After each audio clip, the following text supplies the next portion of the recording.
Welcome to another episode of the Gull-Mouth Action podcast, where we take a look at all the latest goings on at Brighton Hove Albion and Crawley Town. I'm Matt Polk, and this week I'm joined by Brighton Hove Albion writer Derren Howard, Crawley Town expert Mark Dunford, and Sam Morton, who covers both the Seagulls and the Reds. Brighton's winless run continued as they were beaten 3-0 at Bournemouth on Sunday. We'll pick over the bones of Albion's latest defeat and bring you some excellent news from Crawley Town. You can read all the stories we are talking about with videos and pictures online at sussexworld.co.uk/sport. And you can check out other great videos on shotstv.com and Freeview channel 276. You may also be watching on latest TV, so thank you very much for tuning in. As Brighton are in relegation form, we have also relegated them to the second half of this podcast, and with good reason too, as Crawley Town's 2-0 win over Grimsby secured their spot in the League Two playoffs and sparked euphoric scenes at the Broadfield Stadium at full time. Sum that performance up for us, please, Sam Morton. Oh, it was fantastic, Matt. It was obviously a do or die game for Crawley Town. They had to win and they had to rely on other results going their way elsewhere, and it went perfectly for them, really. They got the result they needed, and they managed to get into the playoffs, sparking jubilant celebrations, all the fans round to the pitch, and it was a thoroughly professional performance in such extreme pressure. Really, and you never could have told. I think we noticed in previous games that maybe the pressure was having an effect on Crawley, especially at Sutton. They looked really nervous, and you didn't really see any of that. They got the early goal that we were discussing was so vital through Danilo Orsi, and Lodos made it 2-0, which is exactly what they needed, and it was a really routine performance, and a lot more comfortable and routine than I expected, really. And then the fans obviously just absolutely love the manner of the victory, and obviously the news came at the end of the game. They're in the playoffs, and it was a historic moment and one that will go down the record books and in the memories of all the Crawley Town fans, really. Really brilliant day for the club, and just fingers crossed they can continue the form and into the playoffs. Yes, absolutely. The Reds will now meet MK Dons over 2 legs in the semis. The first leg will take place on the 6th of May at the Broadfield Stadium, with the return leg taking place 3 days later. How do you rate Crawley chances against Milton Keynes, Mark? I think we've discussed off podcast that it's quite a nice draw for them, considering the geographic location of the teams that are left in the playoff. Oh, absolutely. Yeah, geographically, it's perfect for Crawley because there's only a couple of hours trip in it there on the Thursday for the second leg. I know part of me thinks that this is probably who they would have wanted in the playoffs, given what's happened this season, because they beat MK Dons. I think they were the first side to inflict a defeat on MK Dons in August when they won 2-1. Goal of the season contender from Danilo Orsi winning the game there. And then they lost 2-0 in December. It was December the 29th, I think it was. So it was a night game, horrible fixture. But they absolutely dominated that game, but they just could not score. I think they had 18, 19 efforts on target or something, or on shots on goal. And they just could not score. And I think MK Dons got an early goal and a late goal just to sort of condemn them to defeat. So I think Crawley feel they've had the better of MK Dons this season on the whole. Whereas you look at the other two teams in the thing, Doncaster and Crewe, and Crawley have lost both times to both those teams.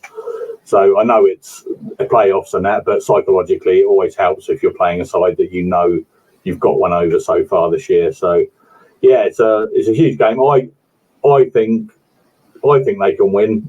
I think Crawley think they can win. I think Scott Lindsay definitely thinks they can win. And I went to the ground yesterday while the fans were queuing up to get their tickets. There were big long queues yesterday. People were waiting for a couple of hours to get their tickets for Monday's game. And I chatted to a few fans who you can see the video on sussexworld.co.uk.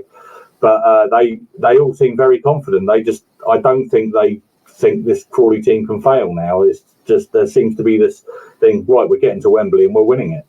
So it's the first time they'll ever get there, first time they've ever been in the playoffs, and it's confidence is very high in the Crawley Town camp, let's say that. So I think they stand every chance. But MK Dons, they won't be a rollover, obviously.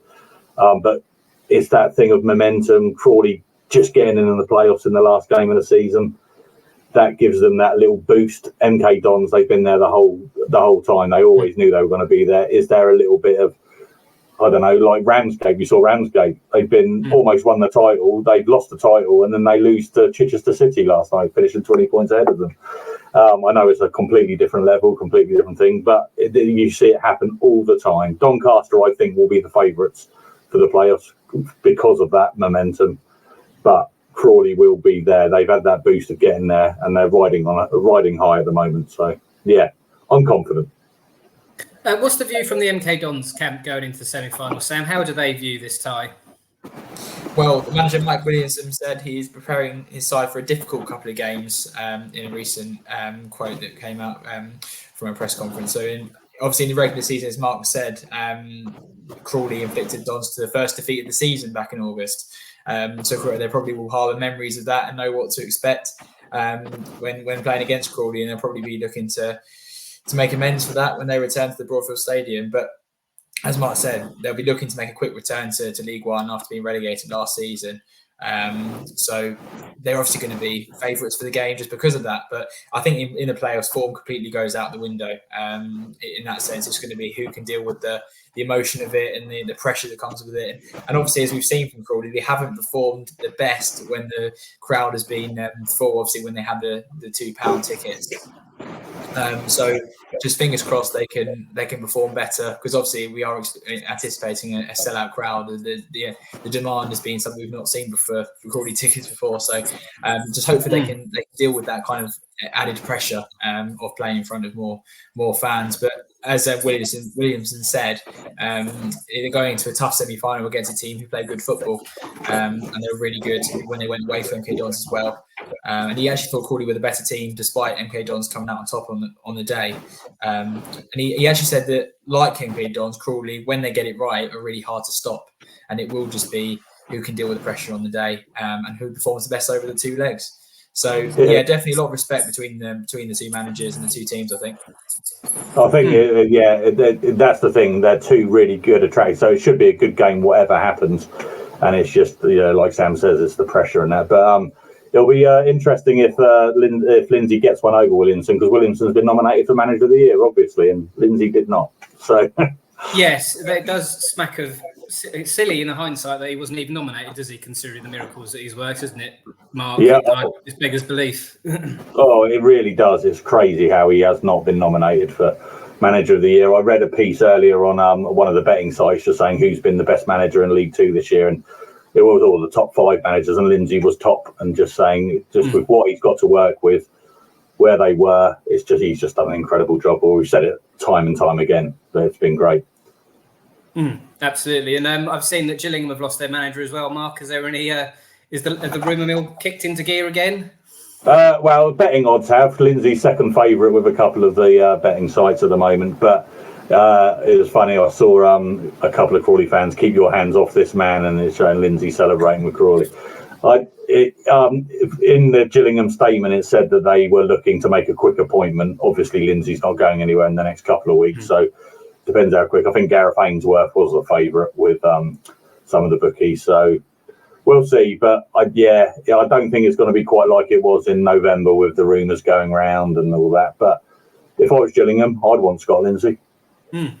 Absolutely, and I say he's also been linked with the Stevenage job, or had been linked with the Stevenage job, hasn't he? So he's very much a man in demand at the moment. Finally, the Reds held their end of season awards on Sunday. Mark, you were in attendance, dishing out awards. How was the night, and who won what? Yeah, it was a really good night. I mean, I can't imagine what it would have been like if they hadn't qualified for the playoffs the night before. But it was a really good atmosphere. There were fans there, there were players there, staff, all the players' girlfriends, wives, etc. So it was a really nice atmosphere at Lingfield Race Park. I handed out obviously the biggest award of the night, Crawley Observer Player of the Year. We gave it to Will Wright. He's been a bit of an unsung hero, I think, this year. Scored some cracking goals, but he's just been so consistent, and he's played 40. I think he might have played 44 or 45 of the 46 league games. It was nice to see a bit of reaction on Twitter with that, saying what a good choice that is, because Danilo also won 2 awards. He won the community champion for his doing his trademark celebration, which is the horse. I'm going to do it, riding the horse, and and he's raising money for charity while he does those celebrations, and he's done it 21 times this year, which is great. Clyde Lolos won the CTSA Young Player of the Season award, and I think that's well deserved. He's been a revelation this year. He was playing for Oxford City last year. Mental. Goal of the season went to Lolos for his brilliant strike against Harrogate Town. Player of the season went to Jay Williams. I would love to have put up his full acceptance speech, but it was not for the young ears. I think it was quite interesting. We haven't interviewed Jay Williams this year, and I found out why on Sunday night. And also he won the Player of the Year, which is voted for by the fans. And Liam Kelly was the GH Coaches Away Player of the season. That was all the people that travel on the official coaches for the Crawley Town games away. They all pick a man of the match, and they get points. They pick their top 3 in first, second, and third, and that's how Liam Kelly won that. And I think he only won by like 0.5 points or something. It was very close. So yeah, really good night and a great way to end the regular season. But all the chat was right. Let's go to Wembley and win it now. Absolutely, and all thoroughly deserved winners as well. Thank you very much for that, chaps. And we're going to take a quick break, and when we come back, we're going to talk all things Brighton Hove Albion. Goals from Marcus Sensei, Enos Unal and Justin Clivert condemned Brighton to defeat at Bournemouth on Sunday. Sum that performance up for us, Derren, if you can find any good bits out with that. Good luck to you. Grim performance, terrible result. It wasn't Albion's best day at the office, probably one of their worst displays of the season, I think, and it really just highlighted how far their levels have dropped really since the beginning of the season. Predicted by me, this result. Predicted by me. I just like to find out. Yeah, I saw that. It's but Bournemouth have been, they look pretty good. They've been on a good run of form under their Areola, and they were just too good for Brighton, and it just really highlights how far Brighton have fallen since the start of the season. And they were third in the table when they played Bournemouth in the reverse fixture earlier this year, and they're just absolutely not even close to that level at the moment. And since in recent games they've been beaten by Arsenal and Man City comfortably, and you sort of think, well, fair enough. Brighton aren't at that level, but against Bournemouth, you expect them to compete and for the match to be competitive, and it just wasn't. Brighton, as soon as they went a goal down, the confidence just drained completely from the players, and they've got a tough job now to pick it back up. They really don't want to end the season on a whimper really, and every place in the Premier League is worth around about 3 million in prize money as well. So the difference between losing the next 4 games and perhaps picking up some positive results is quite a bit financially. So so they're going to have to the players are going to have to find themselves some motivation from somewhere to finish the season strongly, really.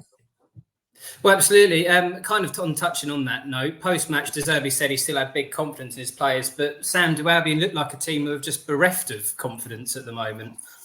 Yeah, they absolutely do, to be honest, Matt. It's as Derren said, it's difficult to explain why. Obviously, the injuries are a big factor, but they have dealt with those largely well throughout the season, but they've just suddenly hit a wall. And I don't know if that's because they kind of just playing so many games with the same kind of players. They've had to deal with so many injuries, and it just hit a point where they just can't keep going. Maybe I don't know, but they didn't win a single game in April and scored 1 goal, and that was that crazy own goal at Burnley. So not the greatest goal of the month contender.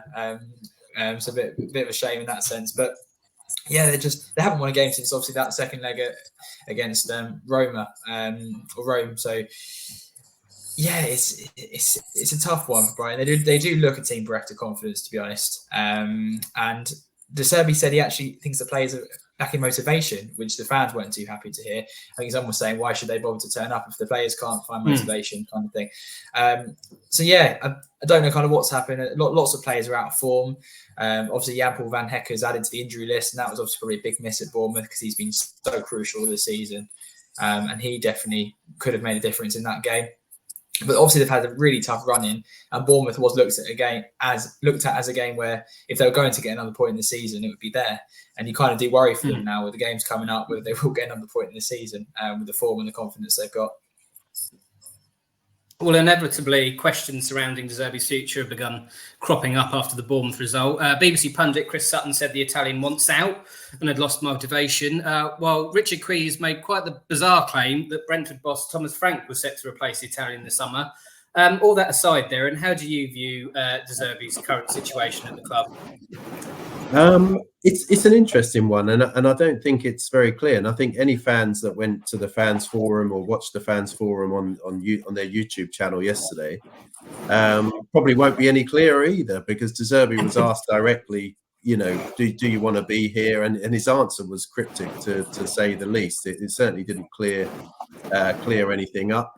Paul Barber said that he's been bringing him croissants and coffee every morning in an attempt to keep him happy and to keep him to stay at the club. I think it may take a bit more than that, but I don't know. It's going to be very interesting to see. And from it just shows a crazy world of football. 6 weeks ago, he was Man United. He's linked with Man United, Liverpool, Bayern Munich, Barcelona, Serie A clubs, and now there's talk about him being sacked, and it's just, how it's going to pan out. I'm not sure. I think De Zerbi wants a few assurances. I think this latest run has sort of hit home what he's hinted at from the beginning of the season, that the squad probably wasn't strong enough. The Europa League and the injuries have just really scuppered them. So I think De Zerbi wants a few more assurances. And then we'll see what happens. But yeah, it's a question. 4 more games to go. See how they can finish up, and then I think they'll reassess everything. But I think the Benham, the Thomas Frank one's an interesting call from Richard Keys. Where that came from, I don't know. And it would be certainly interesting with the Tony Bloom, Matthew Benham history between each other. It would be difficult to see that one coming off. But I don't know about you guys, but I live by everything Richard Keys says. So, yeah. The Oracle, isn't he? Yeah. Very strange. Yeah, that was a weird one, but I don't know. But yeah, we'll see what happens with De Zerbi. It's all a bit unfair. Yeah, I mean, I kind of feel like I'm just hammering home all the negativity in this section, but this season I think should have been remembered as a campaign where Brighton went toe-to-toe with some of Europe's biggest clubs. Yeah. But Sam, do you think, with Albion now winless in the Premier League in 6, are those memories in danger of being overshadowed by this horrible end-of-season run? I don't think so. I think it's still an historic season, and those memories of what they did at Ajax, for example, and Athens and Marseille even as well, coming back from 2 goals down and just getting through that group, which was considered to be the group of death, and getting as far as they did, and going to play Roma.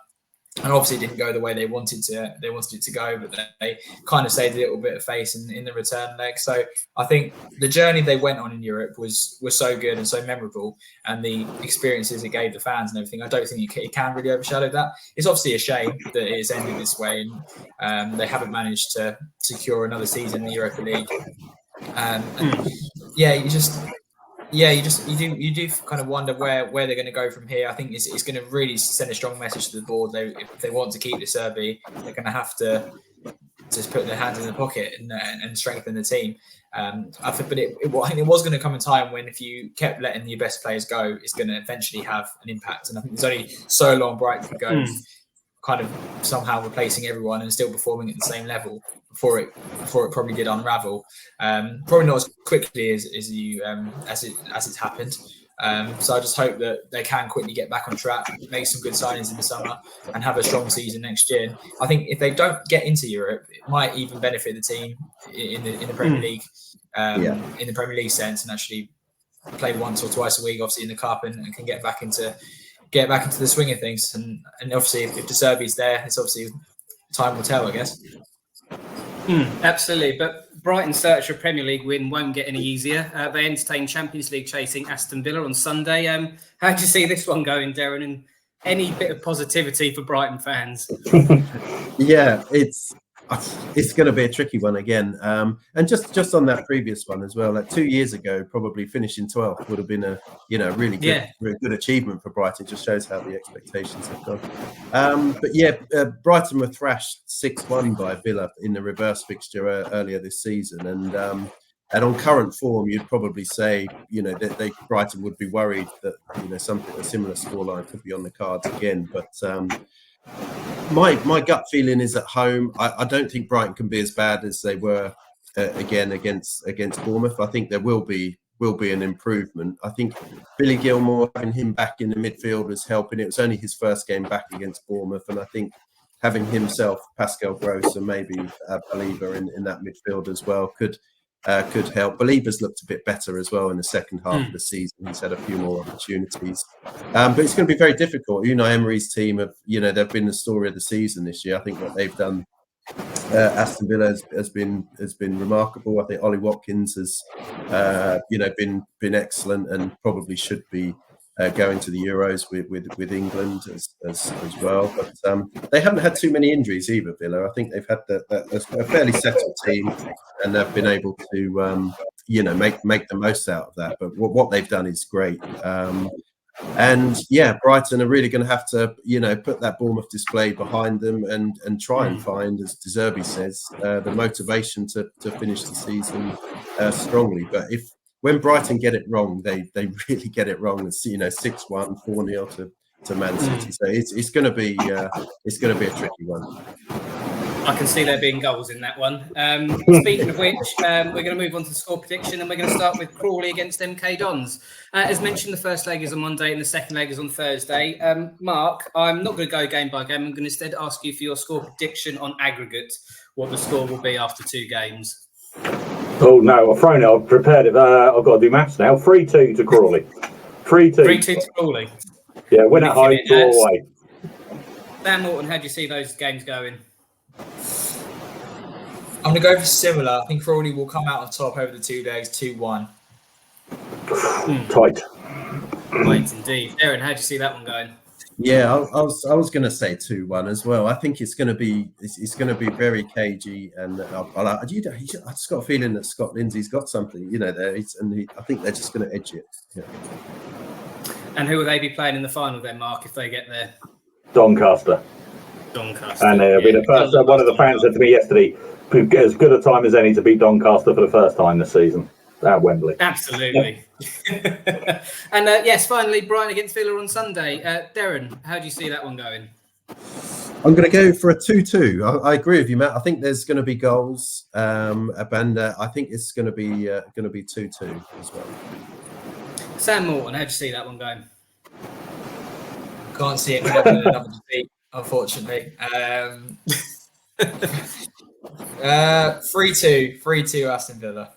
3-2. Mark, do you agree? Yeah, 3-1 Aston Villa. Oh, God. A positive end of the season for Brighton. That's what we all want. Yeah. Thank you very much as ever, chaps. You can catch up with all the latest sports news covering everything we've talked about today at sussexworld.co.uk/sport, and you can watch more excellent videos on shotstv.com and Freeview channel 276. Before we go, I'd like to congratulate as well Three Bridges and Chichester City for reaching the Isthmian South East playoff final. Best of luck to both teams in the final. Thank you very much for listening, and we'll chat to you all next week.